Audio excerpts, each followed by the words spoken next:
Well, Dr. Chris Harris is here with me. He has a huge amount of transport experience, particularly around urban planning and design, and has a number of books out on the topic, and has spoken to us tonight about rail and tramways and public transport, and how actually other cities in New Zealand, other cities are doing it so much better than New Zealand. And I'd just like you to be able to share more broadly what you've spoken about. Right. Well, I gave a presentation which was really a collection of photographs, very largely, showing the appearance of different cities in the world based on their level of investment in public transport, really with a view to the way it benefited the wider public realm, the appearance of the city, its healthiness for people to walk around and cycle, and just those intangibles that are generally not often taken into account in narrowly focused transport evaluations. And I spoke about how a lot of this is in a way a return to traditional ways of city building, which were pushed into the background from the 1950s onwards in English-speaking countries especially, and which we're now gradually rediscovering.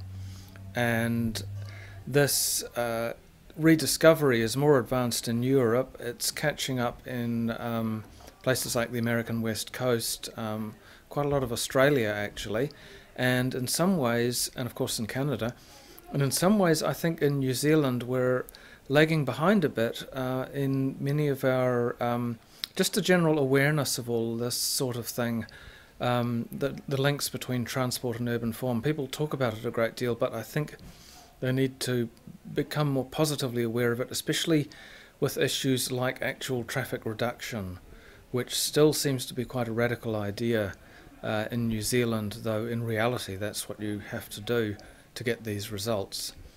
For example, Swanston Street in Melbourne, which a lot of people admire, only got like that because they squeezed out 26,000 cars a day.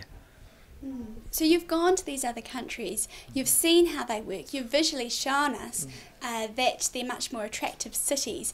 Yeah. Where is New Zealand going wrong, and what can we do to try and change that?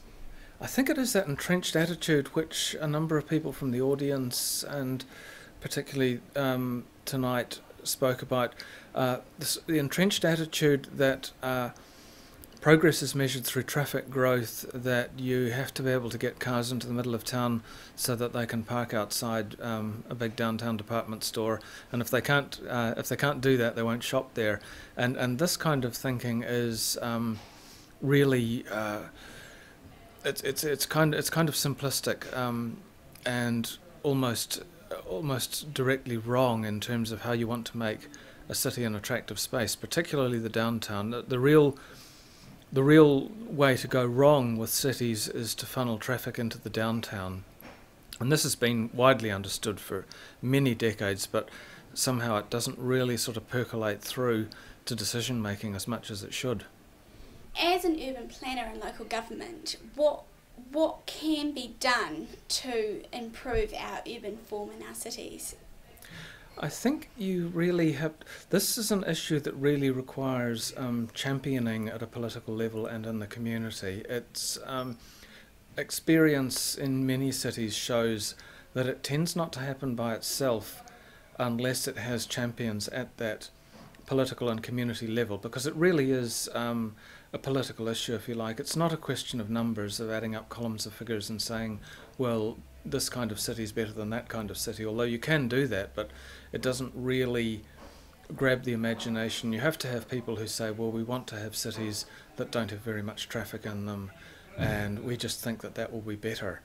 And you have to have a movement for that, which really is quite broadly based in the community. And without that, I think you will tend to get these narrower sorts of perspectives prevailing. So if there was one thing that you could suggest that individuals did to prevent these narrow perspectives from prevailing, what would that be? I think it would be to become involved as citizens. As Matthew said, citizens involved in shaping their own environment rather than having things happen to them. Thank you very much.